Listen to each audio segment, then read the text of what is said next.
Bom dia, esse é o programa Vida e Missão, eu sou o Bispo Paulo Lockman. É uma alegria chegar até a sua casa, levando a palavra de Deus, compartilhando parte da caminhada e testemunho da igreja. Que Deus te abençoe. Assista a uma entrevista com Maria da Fé sobre pastoral de combate ao racismo aqui no estado do Rio de Janeiro. Nossa reportagem veja um trabalho social realizado dentro de uma das igrejas metodistas.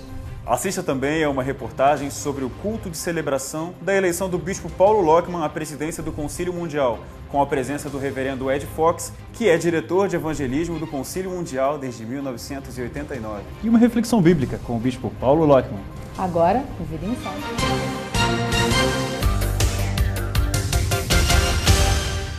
Com a proximidade dos dias quentes de verão, o estado do Rio de Janeiro entra mais uma vez em alerta para prevenir a população contra o avanço da dengue. Pensando nisso, a Igreja Metodista do Pacheco realizou no último dia 5 de novembro a campanha de prevenção contra a dengue, já que só neste ano 3 pessoas morreram vítimas da doença nas proximidades da igreja. A Igreja Metodista, pela sua própria característica de comunidade a serviço do povo, desde março deste ano, ela objetiva trazer a este bairro uma consciência de saúde. E diante de alguns fatos ocorridos aqui em relação à dengue no mês de março, a igreja procurou contato com a Defesa Sanitária, que respondeu de forma imediata e aqui esteve apresentando palestras. E agora, por novas informações, de que esse surto de dengue novo, numa característica muito mais acentuada, esta preocupação da Igreja Metodista em Pacheco retorna, e retorna também o nosso contato com a sanitária. Eles aqui estão para renovar as mesmas informações e trazer instruções, preservar vidas nesse lugar. Esse é o objetivo da igreja. Durante todo o dia, agentes da Vigilância Sanitária aproveitaram o espaço cedido pela Igreja Metodista do Pacheco para tirar dúvidas da população de como impedir a proliferação do mosquito. Como parte ainda do trabalho, os agentes levaram um microscópio para que as pessoas pudessem ver as 3 fases do mosquito: a lava, a pupa e o mosquito já morto. Além disso, os participantes puderam assistir a uma palestra sobre a importância do combate à dengue. A população, no todo em si, ela tem que ser informada, até através de informativos que a gente traz, e mostra de larvas e o próprio Aedes aegypti, de que como eles devem fazer para evitar que esse inseto prolifere. O reverendo Heraldo Batista explica ainda que iniciativas como essa são de extrema importância para a população, além de fazer com que a Igreja Metodista cumpra o seu papel, ser uma comunidade a serviço do povo. Eu acredito que o próprio mote da igreja, em ser ela uma comunidade a serviço do povo, traz para ela, a Igreja Metodista, a obrigação de estar presente na necessidade da comunidade. É muito importante que nos ajude a esclarecer bem melhor, sobre essa questão que está matando muitas pessoas. O Bispo Paulo Lockman, da Igreja Metodista no estado do Rio de Janeiro, participou de mais um culto de ação de graças pela sua eleição à presidência do Concílio Mundial Metodista. Desta vez, a cerimônia contou com a presença do reverendo Ed Fox, diretor mundial de evangelismo. Este é um momento histórico. É a eleição do Bispo Paulo Lockman para dirigir o Metodismo Mundial, esta grande associação cristã mundial. Na verdade, a 4ª maior comunidade cristã ao redor do mundo. E é a primeira vez que um líder da América do Sul será presidente do Metodismo Mundial. Mas esse espírito, essa visão, essa missão representados por ele são tão significativos que tornam esse momento histórico tão especial para o movimento metodista mundial. O culto encheu a Igreja Metodista de Cascadura e contou com louvores entoados pelo ministério local. O pastor Marcos Torres, que acolheu o evento, destacou o valor da contribuição do metodismo do Brasil ao mundo. É o primeiro latino-americano e brasileiro que assume essa função na liderança de uma denominação que é histórica no mundo cristão. É uma igreja que tem marcado a história no mundo e trazer essa celebração para Cascadura, para nós foi um motivo assim de gratidão a Deus. Mas a pregação do dia ficou por conta do reverendo Ed Fox. To share with them and and to share with you, His people. This occasion is such a very special moment for us. Partilhar com eles e com vocês, o seu povo, é um momento muito especial para nós. Em meio ao clima de homenagens e de gratidão a Deus, o bispo Paulo Lockman lembrou: eu entendo que isso é graça de Deus, não é merecimento, né? É a graça de Deus, lógico que a gente contribui, mas Deus faz a obra. É muita responsabilidade, mas eu creio que quando Deus escolhe, Ele já prevê o futuro, já sabe o que Ele vai fazer. E se nós estamos nas mãos do Senhor, Ele usa a nossa vida, né? E está usando a do meu esposo. E eu peço muito a Deus e eu agradeço a Deus também pela vida dele, pelo tempo que ele tem se doado na igreja, né? E é um reconhecimento da igreja brasileira. Eu fico muito feliz, mas ao mesmo tempo ansiosa para ver o que Deus vai fazer daqui para frente, né?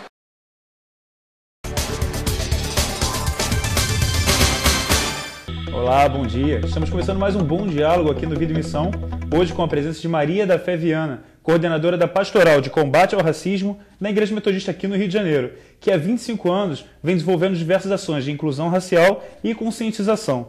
Amém. O que a Pastoral já tem feito? Qual tem sido a atuação da Pastoral?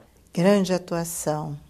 Visitamos muitas igrejas na primeira região, fizemos inúmeros trabalhos de conscientização e santificação, participamos de enormes encontros, os primeiros que aconteceram em Vila Isabel, Taquara, Queimados, eram encontros grandes de 2, 3 dias, mega encontros com um público muito grande e muitas parcerias também.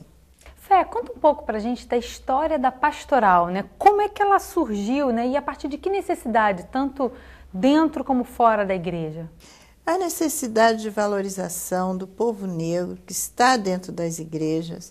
Nós sabemos que somos 70% da membresia das igrejas, não só da Igreja Metodista, mas de todas as igrejas. E enquanto a sociedade discutia, o clero também resolveu trabalhar isso. E o ISER, que é o Instituto das Religiões, montou um grupo de pastores, padres, rabinos, para discutir. E lá estavam nossos pastores metodistas que trouxeram para dentro da igreja essa discussão. E qual é o efeito real que isso tem surtido da conscientização? Que mudanças têm sido constatadas durante esse tempo? Grandes mudanças. Nós temos visto que hoje o povo negro que está na igreja tem lutado pelo seu lugar. Nós tivemos na década de 80 um contingente enorme de jovens metodistas, negros e pobres que foram para a universidade, o que antes não acontecia muito normalmente. Nós precisamos hoje trabalhar mais o combate ao racismo institucional, porque são as instituições que mantêm o racismo ainda no país. O bispo Paulo Lockman, né, da Igreja Metodista aqui no Rio, preocupado com os altos índices de morte de jovens e adolescentes, tem procurado, né, motivar várias áreas da nossa igreja a reagir contra essa realidade. Como a Pastoral tem trabalhado essa questão? Para começar, nós criamos um núcleo de juventude na Pastoral, para que tivéssemos uma linguagem própria, né, para falar com os jovens. E aí nós começamos a trabalhar essa questão da juventude, começamos a buscar, começamos a pesquisar, a buscar pesquisadores que nos fornecessem dados e um dia, conversando com o bispo, nós vimos que ele também estava nessa mesma busca. É isso que eu ia até perguntar para você, assim, é fato realmente? É fato. Baseado em quê, né, que a gente pode afirmar que jovens negros, né, tem realmente, é a maioria dos jovens que tem morrido realmente? Existem índices que comprovam isso, estudos, pesquisas? Tem índices que comprovam. O último que eu recebi foi da Fiocruz, que faz um trabalho, faz um levantamento, uma médica negra que trabalha dentro do complexo do Alemão e Maré. E ela quem me deu a última pesquisa, que eu até coloco em uns textos que eu escrevi para o primeiro encontro de Juventude Negra Metodista. A pastoral, ela caminha assim, junto com o Plano Nacional de Promoção da Igualdade Racial? Sim. Que é um plano, né, gerido pelo governo, não é isso? Ele é gerido pelo governo através da CEPIR, né, que é a nossa secretaria maior, que tem status de ministério e tal e tal. Nós, enquanto pastoral, participamos das lutas no município.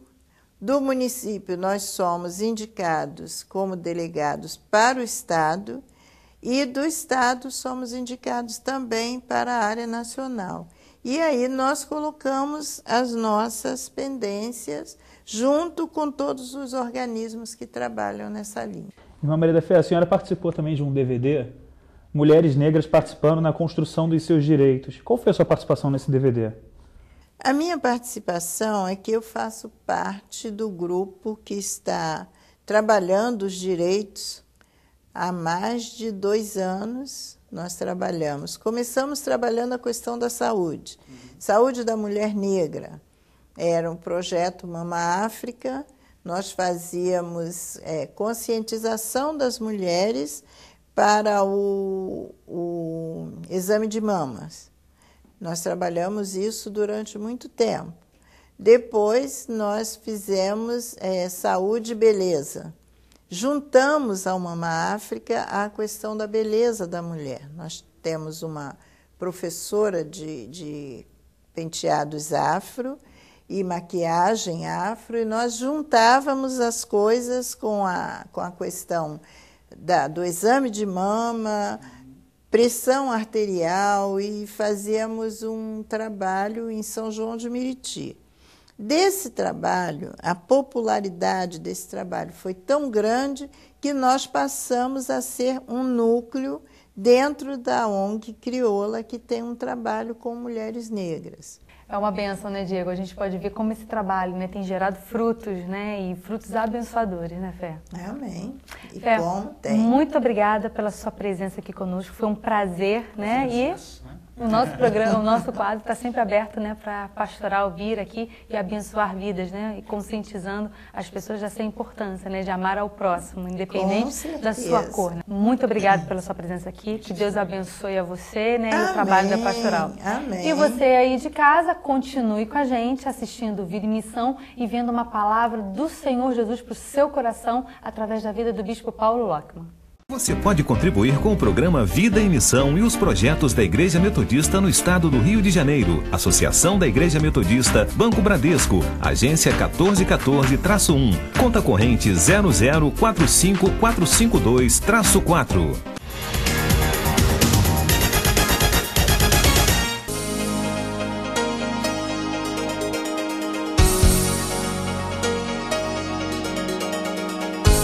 Bom, muito bom. Sempre que eu posso, eu vejo. Agora, eu assisto muito o programa. E hoje eu estou aqui porque eu vi pela televisão, sábado.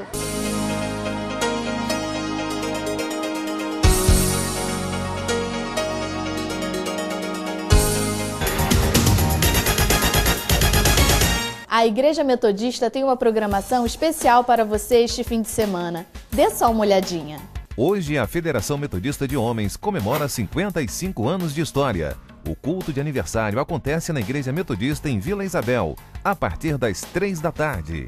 Nesse mesmo horário, a Juventude Negra Metodista realiza seu segundo encontro na Igreja Metodista em Honório Gurgel, com debates e palestras na parte da tarde e um culto de louvor a partir das 7 horas da noite. Amanhã, a cantora Andréia Lima se apresenta na Igreja Metodista da Taquara. O culto começa às 6h30 da noite, com a presença do pastor Paulo Roberto contando o seu testemunho.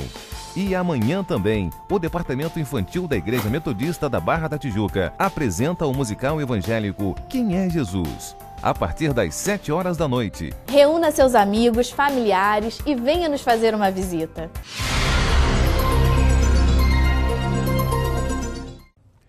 Bom dia, esse é o Momento da Palavra de Deus e é com alegria que nós queremos repartir com você no livro de 1 Reis, capítulo 19, verso 3 a 10, que diz assim: temendo, pois, Elias levantou-se e para salvar sua vida se foi e chegou a Berseba, que pertencia a Judá, e ali deixou o seu moço. Ele mesmo, porém, se foi ao deserto, caminho de um dia, e veio e se assentou debaixo de um zimbro e pediu para si a morte e disse: basta, toma agora, ó Senhor, a minha alma, pois não sou melhor do que meus pais. Deitou-se e dormiu debaixo do zimbro. Eis que um anjo tocou e lhe disse: levanta-te e come. Olhou ele e viu, junto à cabeceira, um pão cozido sobre pedras em brasa e uma botija de água. Comeu, bebeu e tornou a dormir. Voltou segunda vez o anjo do Senhor, tocou e lhe disse: levanta-te e come, porque o caminho te será sobremodo longo. Levantou-se, pois, comeu e bebeu, e com a força daquela comida caminhou 40 dias e 40 noites, até Horebe, o monte de Deus. Ali entrou numa caverna, onde passou a noite. E eis que lhe veio a palavra do Senhor e lhe disse: que fazes aqui, Elias?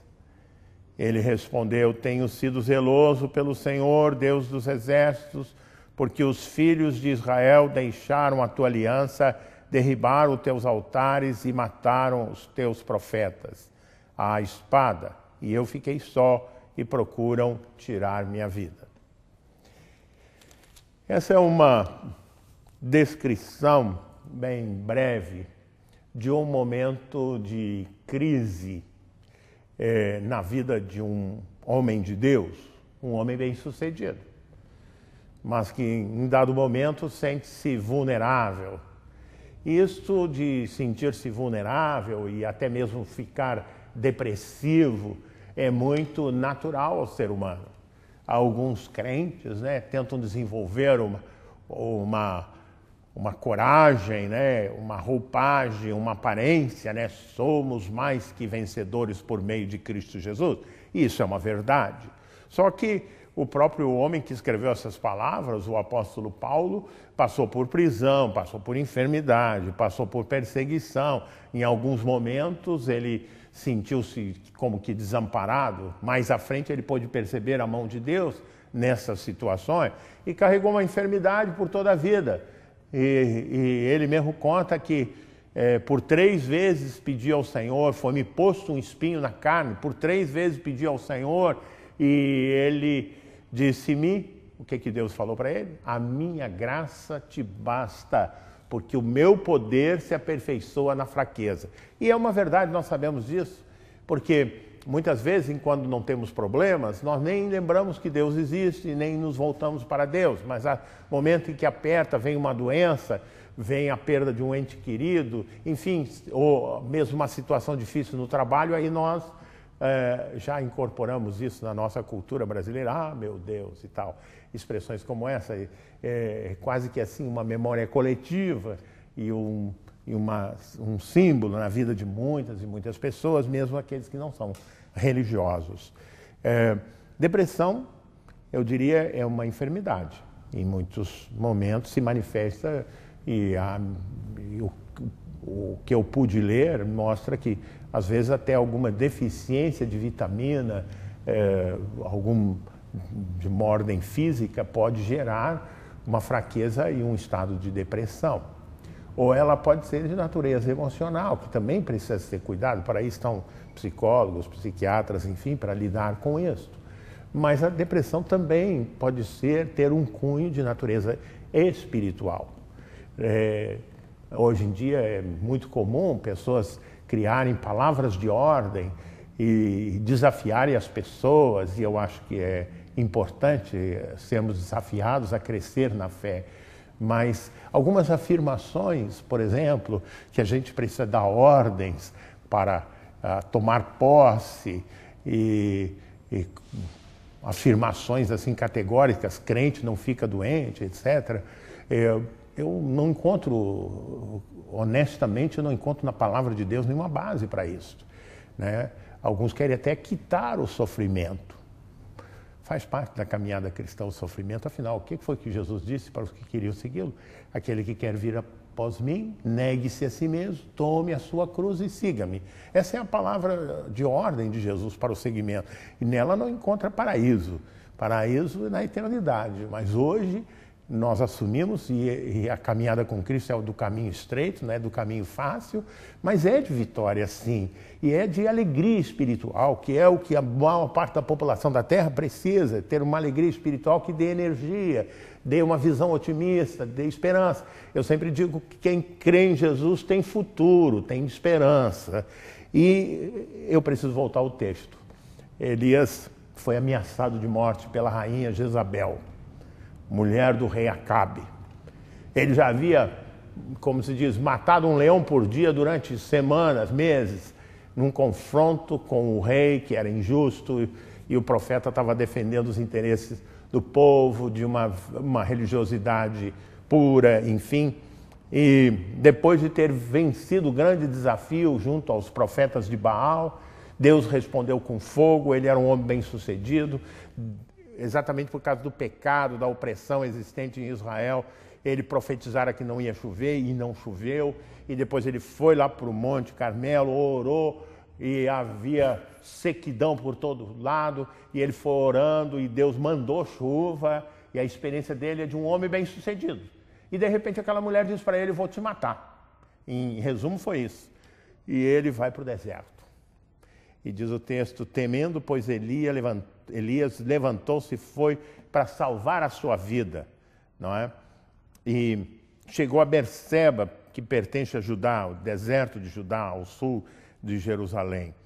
E ali mesmo, porém, caminho de um dia, veio e se assentou debaixo de um zimbro. E olha só o que ele fez. Ele estava ali, como se diz, ele nem contemplava o que Deus já fizera, ele nem conseguia lembrar do que ele já alcançara diante de Deus, mas ele diz assim: basta, Senhor, toma agora o teu servo, toma agora a minha alma, pois não sou melhor do que meus pais, ou seja, quero morrer. Esse sentimento assola muitas vezes a pessoa em estado de depressão, não é? E ele deitou-se e dormiu, pensando: Deus vai me levar. E eis que, de repente, o texto diz assim, ele foi tocado pelo anjo de Deus. E ele levantou-se e ele ouviu a voz do anjo dizer para ele: levanta e come. Ele olhou, viu junto à cabeceira um pão, comeu, e eu acho que ele deve ter pensado: sabe o quê? Já cheguei no céu. Tem anjo, tem comida e eu estou em paz. Aqui Jezabel não me alcança mais. E deitou e dormiu de novo. Agora eu estou na eternidade, ninguém vai me perturbar mais. Mas Deus é insistente, né? Quando ele tem um propósito, quando você entra no caminho com Deus, ele tem propósitos para a sua vida, ele tem planos. E são os melhores planos, porque ele é o Criador, nós somos a criatura. E diz assim: voltou segunda vez o anjo do Senhor, tocou e lhe disse: levanta-te e come, porque o caminho te será muito longo. Ele já tinha feito caminho longo, ele já tinha andado no deserto, ele já tinha fugido do rei Acabe, já tinha fugido da rainha Jezabel. E agora o anjo disse para ele: não, você não chegou no céu não, você ainda tem um longo ministério. E ele levantou-se, comeu, bebeu e caminhou 40 dias até o Monte Horebe. E ali ele ouviu uma pergunta, que é a pergunta que está posta para nós: o que fazes aqui, Elias? Essa pergunta ela é uma pergunta que eu diria, em linguagem filosófica, é ontológica, quer dizer, é anterior a todas as coisas, a causa da vida, né? Ela tem uma anterioridade, que é uma pergunta assim: você está nesse mundo para quê? Essa é a natureza da pergunta. O que fazes aqui, Elias? Ou seja, Elias, você não é para ficar nessa caverna. Essa caverna não é o lugar que Deus tem para você. Esse monte é muito bom, é até bom estar na presença de Deus, mas não é o único lugar que Deus tem para ti. Deus tem algo melhor. Deus pensa a seu respeito melhor. Você ainda vai ter que fazer o seu sucessor, não é? E todos nós conhecemos a história. Eliseu foi sucessor de Elias. Elias queria encerrar sua carreira sem deixar um legado, sem estabelecer alguém que desse prosseguimento. E finalmente Elias acolhe isso. Do mesmo modo que Elias, a pergunta soa mais alto e atravessa os tempos. O que fazes aqui, João? O que fazes aqui, Maria? O que fazes aqui, Nair? Enfim, onde você está nessa caminhada da vida, nesse propósito que Deus tem para você? Muitas vezes, na raiz da nossa frustração e às vezes até da nossa depressão, está a dessintonia com o propósito de Deus para a nossa vida. Procura conhecer a Deus, busque a presença de Deus, entregue sua vida a Cristo e Ele vai ajudar você a definir a sua caminhada. Deixe-me orar contigo para que o Senhor possa realmente tomar na sua mão. Senhor, nós queremos, nesta manhã gloriosa que o Senhor nos concede, queremos rogar a Tua bênção sobre cada pessoa que nos assiste. Tu que conheces o caminho do coração de cada um, possa estar colocando um desafio à busca, um desafio à descoberta do propósito que o Senhor tem para a vida de cada um deles. É a nossa oração, entregando todos nas Tuas bondosas mãos, no nome de Jesus. Amém. Foi um privilégio estar com você nessa manhã, repartindo da palavra, compartilhando esses momentos do programa Vida e Missão. No próximo sábado, volte a estar conosco. Vai ser uma grande alegria para nós. Que Deus te abençoe. Amém. Ó profundidade das riquezas, tanto da sabedoria quanto do conhecimento, quão insondáveis, Senhor, são os teus caminhos.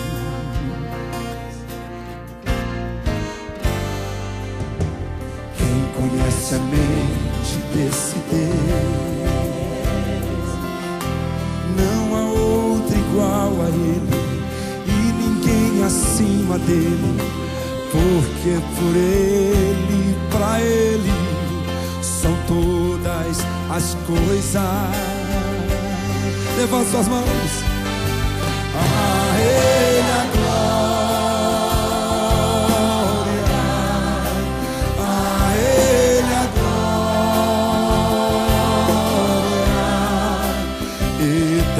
eternamente.